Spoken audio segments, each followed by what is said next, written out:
చూస్తూ ఉన్నారు అని చెప్పి గౌరవ హైకోర్టులో పిటిషన్ వేశారు. ఓకే, టెక్నికల్గా లీగల్గా ఆ పిటిషన్లో ఇలాంటి పదాలు ఇంక్లూడ్ చేస్తే ఏదైనా భద్రత కొనసాగిస్తారని అనుకున్నారో ఏమో కానీ మరి ఇది ఎటువంటి సంకేతం వెళ్తుంది? ఆల్రెడీ జగన్మోహన్ రెడ్డి చచ్చిపోయాడు అని చెప్పి ఐ మీన్ అధపాతాళానికి తొక్కేయబడ్డాడు. మీ అధినేత పవన్ కళ్యాణ్ చెప్పారు కదా జగన్ నేను అధపాతాళానికి తొక్కేస్తాను అని చెప్పి అధపాతాళానికి మించిన పాతాళానికి తొక్కేయబడ్డారు. నిజంగా చెప్పాలంటే జగన్మోహన్ రెడ్డి మీద ఎవరైనా విమర్శలు చేస్తూ ఉంటే చచ్చిన పవన్ ఇంక చంపాలా అన్నట్టుగా కూడా కొంతమంది మాట్లాడుతూ ఉన్న పరిస్థితి. కానీ ఆయన చేసిన ఎలిగేషన్ చాలా సీరియస్ ఎలిగేషన్. మనం వాస్తవంగా మాట్లాడుకుందాం. జగన్మోహన్ రెడ్డి మీద కోడికత్తి కేసు కోడికత్తితో దాడి చేశారు జగన్మోహన్ రెడ్డి మీద విశాఖ ఎయిర్పోర్ట్లో. తర్వాత ఎన్నికల ప్రచారంలో ఉండగా మొన్న ఎన్నికలకు ముందే ఒక గులకరాయితో కొట్టారు. ఇవి కేసులు, ఆయన మీద ఉన్న కేసులు. సో అప్పుడు అంటే కోడికత్తి కేసు వల్ల ఆయనకి సానుభూతి వర్కౌట్ అయ్యి 2019 ఎన్నికల్లో ఆయన కాస్త ప్లస్ అయ్యి ఉండొచ్చు. కానీ గులకరాయి డ్రామా అంటే మీరు అంటారు గులకరాయి ఘటనని, దానిలో ఆయన సానుభూతి ఎందుకు పొందలేకపోయారు. సో ఇప్పుడు ఆయనకు థ్రెట్ ఉంది, ఫిజికల్గా ఎలిమినేట్ చేసే ప్రయత్నం చేస్తూ ఉన్నారు అనే ఒక పెద్ద సంచలనమైన ఆరోపణ చేశారు. ఖచ్చితంగా దానికి మరి కూటమి నేతలు సమాధానం చెప్పాల్సిందే. సార్, అతి తొందరలో జగన్మోహన్ రెడ్డి గారి మీద ఒక ఘటన జరగబోతుంది. దానికి కారణం రాష్ట్రపతి, లేకపోతే ముఖ్యమంత్రి, ఉప ముఖ్యమంత్రి, వీళ్ళ పేర్లన్నీ పెట్టేస్తారు. అసలు ఇదంతా ఎందుకు సార్? ఆయనకి సెక్యూరిటీ 600 మందిని అడుగుతున్నాడు, 6000 మందిని ఇస్తారు. సిబిఐ కేసుల్లో వెళ్ళి జైల్లో ఉండమనండి, మాకు సంబంధం లేదంటాం. ఇప్పుడు ఆయనకి ఉండే అలవాటు ఏంటంటే ఆయన ఘటన ఆయనే జయించుకుంటాడు, ఆయన సానుభూతి ఆయనే పొందుతాడు. మీరు ఇందాక గులకరాయ్ అన్నారు, అది విజయవాడలోనే జరిగింది సార్. అసలు వాళ్ళు పాపం మట్టి పిసుక్కునే వాళ్ళు, ఒడ్రి కమ్యూనిటీ వాళ్ళు, వాళ్ళ మీద మర్డర్ కేసులు వేశారు. నేను వెళ్ళి ఆ కుటుంబాన్ని పరామర్శించి అదే సిపి గారిని అడిగా, సార్ ఆ గులకరాయ్తో మీరు కొట్టండి, మీ వల్ల ఇద్దాం, గురి చూసి కొట్టే అలవాటు మీకు ఉంది కదా, రివాల్వర్ షూటింగ్ 6 months ఒకసారి చేస్తారు కదా, మీరు చేయండి, ఆ పిల్లగాడు చేస్తాడో లేదో చెప్తా నేనన్నా.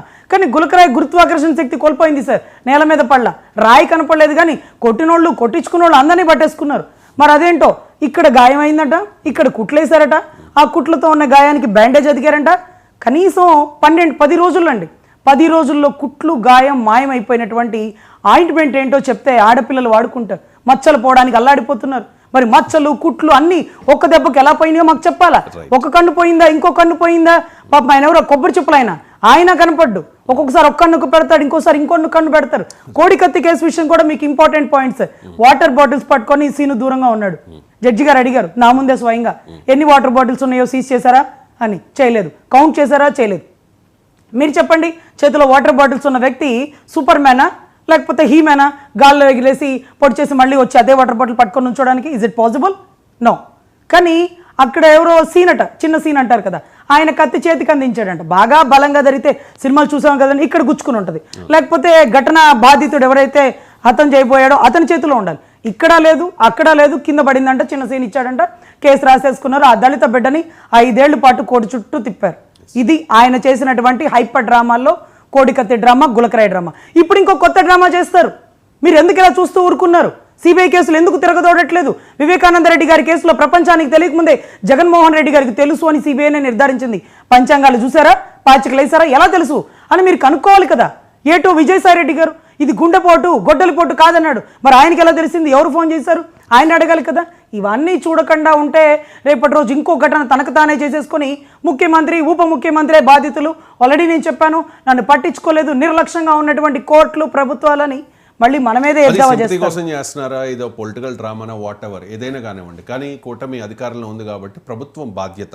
ఒక ప్రతిపక్ష నాయకుడిని, మాజీ ముఖ్యమంత్రిని ఓకే మీరు కన్సిడర్ చేయట్లేదు, అట్లీస్ట్ ఒక ఎమ్మెల్యేకి ఆయనకి ఇబ్బంది ఉంది అన్నప్పుడు ఖచ్చితంగా మరి గవర్నమెంట్ సైడ్ నుంచి యాక్షన్ ఉండాలి కదా సార్. ఇబ్బంది అంటే అలిపిరి ఘటనలాగా ఈ జీబు పొర్లింతలు కొట్టగలగాలి. ఇబ్బంది అంటే ఎవరైనా ఎవరి నుంచి రక్షణ అడుగుతున్నాడు? ప్రజల నుంచి రక్షణ అడుగుతున్నాడా? అప్పట్లో చంద్రబాబు గారు అంటే మావోయిస్టులో, టెర్రరిస్టులో ఘటన చేశారని రక్షణ అడుగుతున్నారు. ఇతను ఎవరి నుంచి రక్షణ అడుగుతున్నాడు? ప్రజల నుంచి ఆయనకి థ్రెట్ ఉందని మీరు అనుకుంటున్నారా? అదే అసలు ఇంత టఫ్ కాంపిటీషన్లో కూడా పులివెందులో అతన్ని గెలిపించుకున్నారు. ఇంత టఫ్ కాంపిటీషన్లో ఏ 8గా ఉన్న ముద్దాయి అవినాష్ రెడ్డి గెలిచాడు. భూములు ఆక్రమించిన పెద్దిరెడ్డి గెలిచాడు. వాళ్ళ కొడుకు గెలిచారు. అరే ఇప్పుడు గెలిచింది మీరే, మళ్ళీ మీ ఊరి ప్రజల నుంచి మీకు రక్షణ అడుగుతుంటే అరే మీ ఊరి ప్రజలేగా మీకు ఓట్లేసింది. ఊరి ప్రజల నుంచి కాదు, కూటమి నేతల నుంచి రక్షణ సరే అడుగుతున్నారు. కూటమి నేతలు భక్షించే వాళ్ళు, రక్షించే వాళ్ళు, కురుక్షేత్రం చేసే వాళ్ళు అయితే ఇంకా అసెంబ్లీలో కూర్చొని పిచ్చాపాటి ప్రసంగాలు ఉపకరించుకోరండి. పెండింగ్ కేసులు తిరగదోడితే చాలు. ఏ 37 లాగా చంద్రబాబు గారి లాగా కొత్త కేసులు వేయాల్సిన పని లేదు. ఉన్న కేసులు తిరగదోడితే చాలు. అది కూడా చేయకుండా ఉపేక్షిస్తూ కక్ష సాధింపు కాకూడదు, ఇది ప్రతిపక్షంలో లేకపోతే ప్రజాస్వామ్యంలో ఇలా ఉండకూడదు అంటూ గొప్పగా మాట్లాడిన వాళ్ళు కూడా ఓపిక్గా ఓర్పుగా చూస్తున్నారు, ఇంకా కూడా ఉపేక్షిస్తున్నారు. ఈరోజు పవన్ కళ్యాణ్ గారి విషయం చెప్తామండి.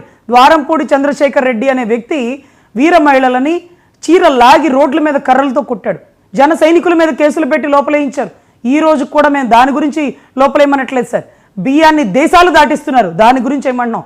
రోజారెడ్డి ఇష్టాచారంగా మాట్లాడింది, దాని గురించి మేము అడగం. కానీ పర్యాటక శాఖలో ఎన్ని స్కాములు చేసింది, క్రీడా శాఖలో బిడ్డలు కష్టపడి తెచ్చుకున్న ప్రైజ్ మనీలు చెక్కులుగానే మిగిలిపోయిన అకౌంట్లో డబ్బులు పడలేదు. కుటుంబాలు రోడ్లు పడినాయి.